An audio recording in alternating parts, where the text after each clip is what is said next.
అక్క మీకు ఈ అడ్రస్ ఎట్లా తెలిసింది అక్క? నేను ఎక్కడ పని చేస్తా? మీతో పెట్టుకోవద్దాంతో కాదు రవి, నేను నిన్ను కలవడంలో ఈ వీడియోలు తీయడంలో నాకు అస్సలు ఎలాంటి ఆనందం లేదు. కానీ మొట్టమొదటి ఇంటర్వ్యూను నాకు ఇచ్చావు. అవును.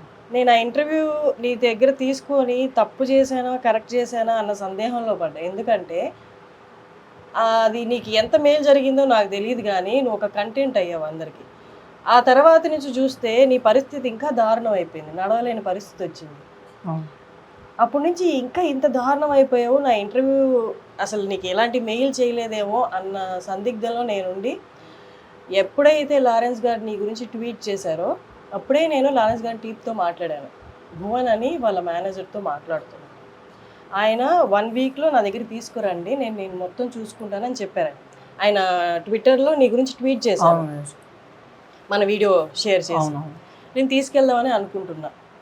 సో ఈలోపే నిన్ను ఎవరో తీసుకెళ్ళినట్టున్నారు కదా?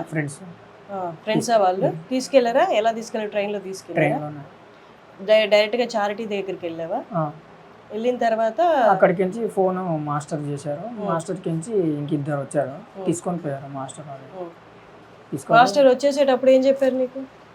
జాగ్రత్తగా, అసలు నేను తాగేటోళ్ళకి అసలు సపోర్ట్ చేయను, నువ్వు నాకు చిన్నప్పటికి తెలుసు కాబట్టి అట్లా అని చెప్పేసి నీకు సపోర్ట్ చేస్తున్నా అట్లే అని చెప్పేసి చెప్పారు. ఇక అది బయట చెప్పలేను. అట్లా డబ్బులు ఇచ్చాడా నీకు సార్? లేదు. నిజం చెప్పు. నేను లారెన్స్ గారి టీంతో డైరెక్ట్ టచ్లో ఉన్నా. నిజం చెప్పు. ఇచ్చారు. ఏం చేశారు? డబ్బులు ఉన్నాయి. ఎంత ఇచ్చారు? ఇప్పుడు ఇవన్నీ ఎందుకు? నువ్వేం దాంతో తాగడం లాంటివి చేయట్లేదు? లేదు.